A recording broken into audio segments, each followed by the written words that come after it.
Hey everyone, welcome back to me talking about another bad weapon for the heavy, except today we're talking about something that replaces your sandwich. That's right, I'm talking about the buffalo steak sandwich.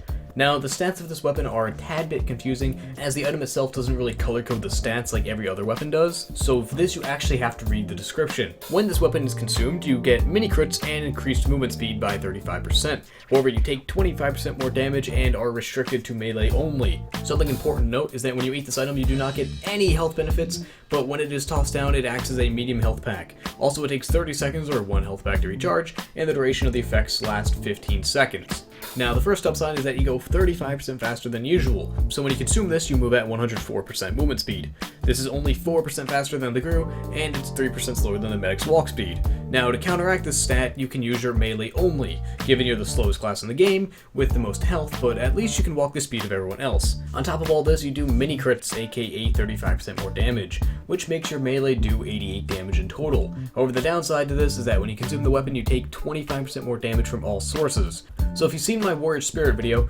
doing more damage on a melee but taking more damage from every other source is a poor trade-off. Basically, you only get your damage in one type of situation, which would be a melee punch. They get this damage boost for any type of situation they would like. Given this is a little better than the Warrior Spirit because you only take 25% more damage for your 35% damage boost, but it is still a high price to pay for being forced to use melee.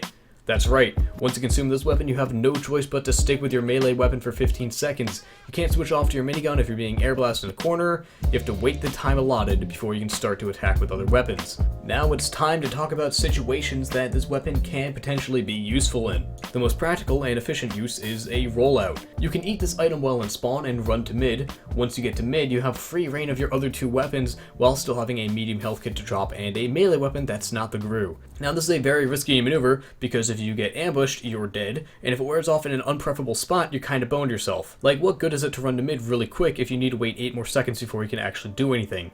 However, this is probably the most beneficial way to use this weapon. The other way to use this is to go boxing. So let's assume that you want to go melee only with the buffalo steak. But before we can really do that, you need to look at your potential melee options. So, the stock fists and the holiday punch, albeit a fun weapon, with no upsides for running around with melee only, it's not that powerful and the 25% damage is very noticeable.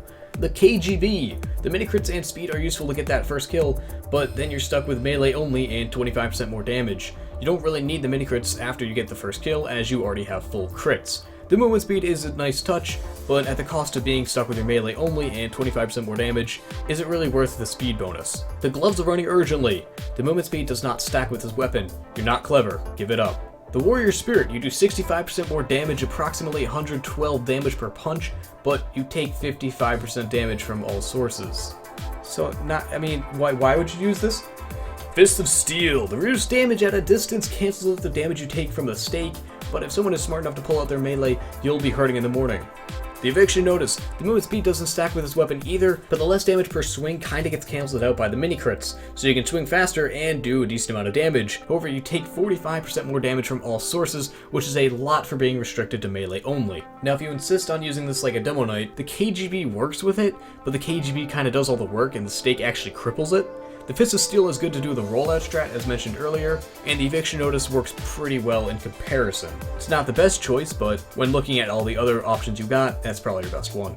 This is one of the few weapons in TF2 that actually hurts you to use it. The downsides heavily outweigh the upsides, and if you want to run melee only, I'd recommend the DeLocus bar, because you might be slow, but at least you don't shatter like glass. If I were to change this weapon, I'd make it either have an off switch, so that way you can use it more efficiently for rollouts, and you can turn it off whenever you feel fit, or I'd make it give you some form of health while being used. Maybe health after kill, maybe a health regen, something. All in all, this is another really bad weapon in the Hibernating Bear set, so no real big surprise there. However, if you enjoy it for whatever reason, don't let me stop you. In fact, tell me in the comments why you like it so much. I'm genuinely curious to see what makes this weapon fun for you to use. But from a competitive sense and a logical sense, this is one of the worst secondaries for heavy in most situations.